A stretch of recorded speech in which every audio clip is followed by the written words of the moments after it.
Hi class, welcome to week 8 of your Hospitality Facilities Management class. This will be a pretty short presentation. This week we're talking about the impact of COVID-19 on the housekeeping department. Let's talk about what's changed in the way of hotel housekeeping since the COVID-19 pandemic. A lot of things have changed. In the first phase of the pandemic, when the country shut down, all non-essential businesses were forced to close. However, hotels were allowed to remain open.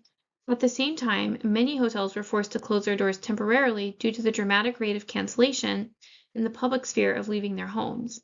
Big brand hotel companies erased their cancellation policies and allowed guests to cancel without penalty. Hotel owners and general managers were forced to either furlough or terminate their staff and had no choice but to operate with skeleton crews. The first to be let go were those in the housekeeping department. Without any guests, there weren't any rooms to clean, coupled with the fact that we didn't know much about COVID-19 then. We didn't know how it spread, we didn't know how contagious it was, and we didn't know how long it could live on items, and we didn't know how to protect ourselves, and PPE was limited to hospitals only. We also didn't know who may or may not have had COVID, so entering a guest room that a stranger was in was scary. Hotels immediately stopped offering stayover services and would only clean rooms once they checked out. Some hotels would let a checked out room sit dirty for a few days and then go in and clean it, with the hopes that if COVID-19 droplets were in the room, they would be impossible to contract by then. Management had to think outside the box and determine high touch points throughout the property and the guest room. They had to remove unnecessary items from common areas and guest rooms that would typically require additional cleaning. They also removed items in guest rooms that would be touched by guests multiple times.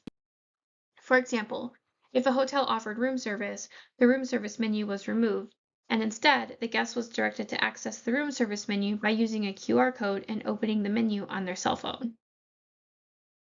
We know that stayover services had been limited during the toughest phases of the pandemic, but now we're still seeing stayover services limited. There are a lot of reasons for this. COVID-19 is still here and it's not going anywhere. There's still a concern for guest and employee safety. Therefore, eliminating the stayover cleaning prevents contact of possibly contaminated items. Hotel owners and managers have seen the elimination or reduction of stayover services benefit their overall expenses. Because housekeeping does not need to clean each stayover room every day, they've been able to schedule less staff, thus reducing their labor expenses.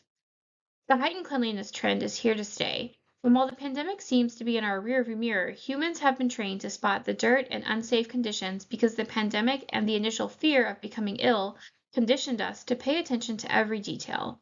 It's important that hotel owners, general managers, and housekeeping managers continue to pay attention to the cleanliness of their hotels and maintain their strict protocols. Like so, newly constructed hotels are now making design choices that will allow for easy and effective cleaning rather than just consider the appeal of a design choice. As we learned a few weeks ago, having hard floors makes cleaning easier and eliminates staining.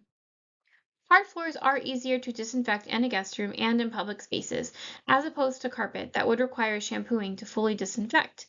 Design choices such as ultraviolet lighting and selecting upholstery fabrics engineered to be easily cleaned and resistant to bacteria are also design trends we're starting to see. In the middle of the pandemic, we heard hotel CEOs tout how reducing the on-property workforce forced hotel owners and general managers to implement interesting ways to increase efficiency while simultaneously reducing labor costs. CEO Chris Nassetta of Hilton was quoted in 2021 saying, "When we get out of this crisis, those businesses, meaning hotels, will be higher margin and require less labor than they did pre-COVID." Now, as of 2022, we see that the major hotel chains have amended their brand standards and are allowing hotels to reduce the standards by way of housekeeping services and breakfast offerings. For example, at La Quinta, the brand standard was always to service a room daily unless a guest requested their room not be cleaned.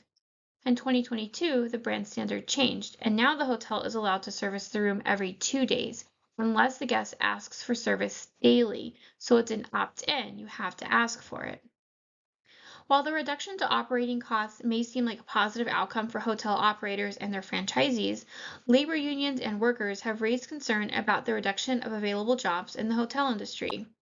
If stayover cleaning will remain a limited service and an opt-in service, it's estimated that at least 181,000 cleaning jobs will never return. This equates to 39% of all cleaning jobs in the hotel industry in the United States. Some argue that the hotel industry is on its way to a fast recovery, but they're purposely trying to do so without bringing back their full workforce. And this, in turn, will not only impact those whose jobs are in the industry, but inevitably the guests who will see cleanliness standards deteriorate as the pandemic comes to an end.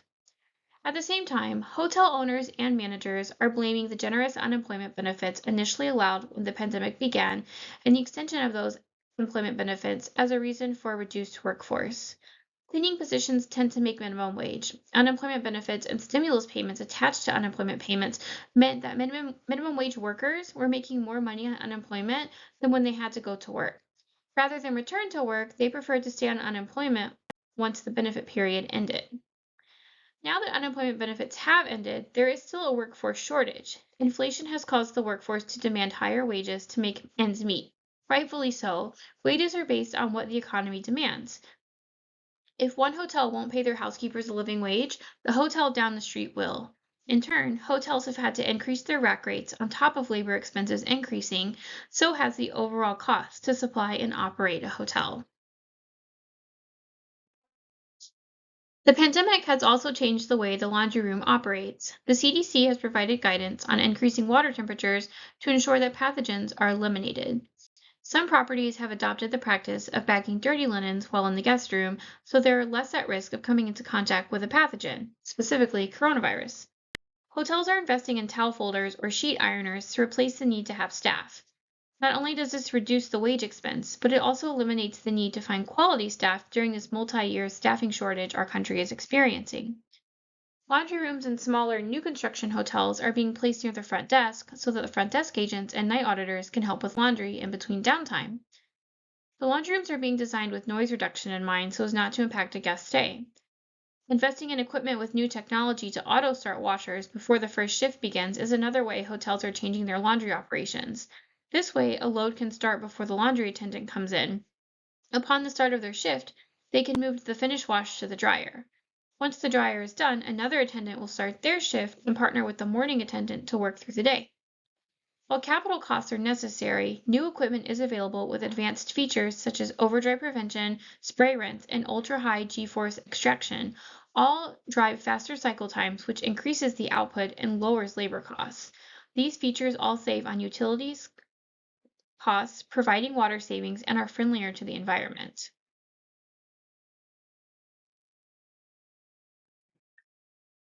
For your assignment this week, you will be doing some research, so you'll use the internet. I would like you to research the hotel industry outlook post-pandemic. So specifically for 2023 and on. There's a lot of information out there about the hotel industry and their performance and their expected performance for 2021 and 2022, but that's in the past. So I only want to focus on the future. So starting now and beyond. Then you'll name one trend that we may see in the hotel industry that's a result of the pandemic. It can be related to housekeeping or any other operations-based department in the hotel. And then answer for me. Do you think that this trend will stick around, or do you think it will fade out? Explain why you feel this way. Then I want you to research one hotel brand, any brand, Hilton, Marriott, Wyndham, any one of their branded hotels, any brand you want. It doesn't have to be in America, it can be in another country, but any brand you would like. Research that brand. What practices or procedures have they put in place to reduce the spread of COVID-19? I want you to give at least 2 examples and provide details on those practices and procedures. And I want to know, are these permanent changes to their cleaning procedures or are they temporary? So, like we learned, La Quinta made permanent changes to their stay over cleanings, where now it's every other day instead of every day. So that's an example of one, and that's a permanent change. So some hotels might still have temporary changes to their procedures as of the COVID, or they might have changed them to be permanent. So I'd like to know which it is. And then I want to hear from you. I want your opinion. Put yourself in the place of the housekeeping manager. Your manager came to you and said, we've decided to permanently limit stayover services to every other day instead of daily. Name one positive outcome to this decision and one negative outcome to this decision. So you think about it Um, any research you want to use is totally fine. Make sure you cite your sources if you're using outside sources. And remember, grammar, punctuation, and spelling count.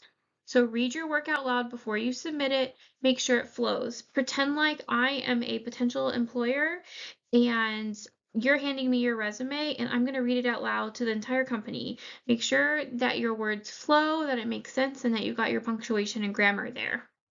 If you have any questions on the assignment, you always know you can reach out to me. I'm excited for this assignment just because it's so relevant to what we're going through right now. So I think you'll have fun with it. And as always, have a great week. Let me know if you need anything.